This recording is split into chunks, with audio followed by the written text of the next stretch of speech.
Welcome back. As the presence of the millennials in the workplace continues to grow, our next guest company aims to mentor and develop those millennials with the tools needed to strengthen their careers. Joining us right now is Levo co-founder and CEO Caroline Ghosn. Good to see you, Caroline. Thanks so much for joining us. Thank you very much, Maria. During the commercial break, we were having a conversation about the millennials and really whether or not all the talking points out there are actually accurate. First off, characterize why the millennial generation is so important and why we keep talking about them so much. It's the sheer size of the numbers, right?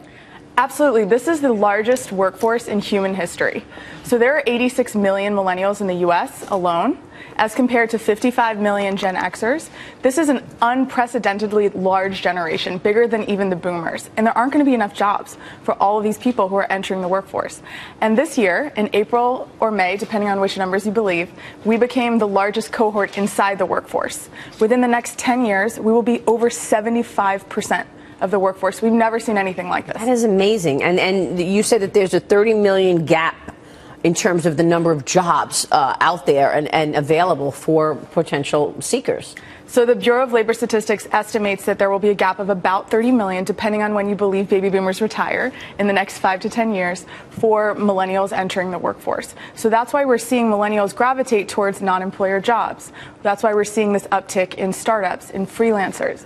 Millennials are really looking to solve that gap by creating their own economic opportunities. And according to Levo research, David, millennials are the most educated and racially diverse generation in American history. They're going to make up 50% of the workforce by 2020. Yeah, this is interesting.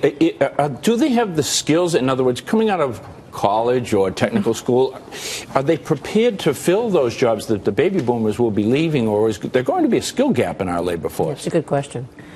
We believe there's going to be a skill gap because what's happening is the millennials, we need to equip millennials to be managers much more quickly than that's happening. And it's not surprising that we're seeing all these startups emerge to fill that skill gap, especially in STEM. We see a number of startups that help equip young people today to learn how to code, to learn how to manage, to learn how to give feedback. We have our own courses that help young people learn some of these soft skills that are really challenging because we see this coming and we see it coming very quickly. Interesting. Yeah. In terms of the jobs that millennials want, I mean, you mentioned a moment ago there aren't enough jobs, and that's why you see so many startups and you see millennials, going out on their own. What are the industries most poised to see those folks go in terms of get the job there?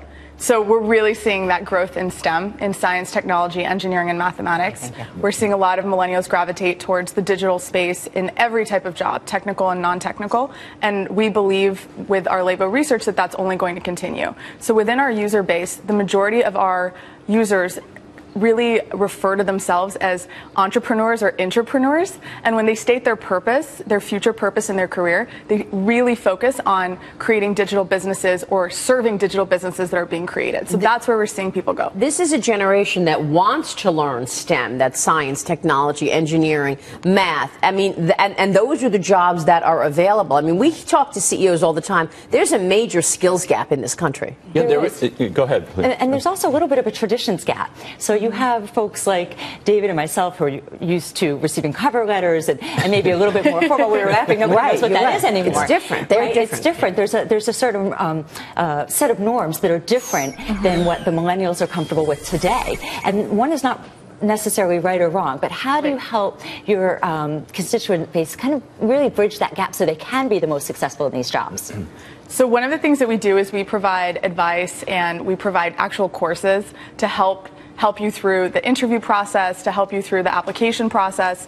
And our core product is the Levo Profile. So what we do at our essence is try to reinvent the idea of a resume. So really focus on helping a digital native tell an authentic story, not in bullet point format, not on one page, using rich media. It's insane that we have video and all these other forms of content available, that millennials are spending 60% of their time at least on their phones, but that the interview process is still the way that it is. So we're trying to fix that. That's great. And what do you think the policy prescription is that's necessary with this upcoming election that will most help you all? I think that one of the things, that's a fantastic question. Thank you for asking that one. One of the things that's most important for us to focus on is the skills gap. I think it's critical. It's especially critical when we look at what is the diversity level of leaders that we're creating for this next generation. And when you look at the entrance into STEM, when you look at the job creation and the wealth creation that's happening there, and you look at the makeup of the people coming into it, we have a challenge we need to work on, we need to solve. And do you think is the onus on employers to do that? Do you think employers understand that? I think that some employers are beginning to understand that and are beginning to create an educational environment within their companies, and those employers are beating the 18-month expectation that you now have to retain a millennial. Right, because they want the millennials to work there. Caroline, great insights. Thanks so much. Thank you so much. Good to see you. Caroline Ghosn founded Levo League.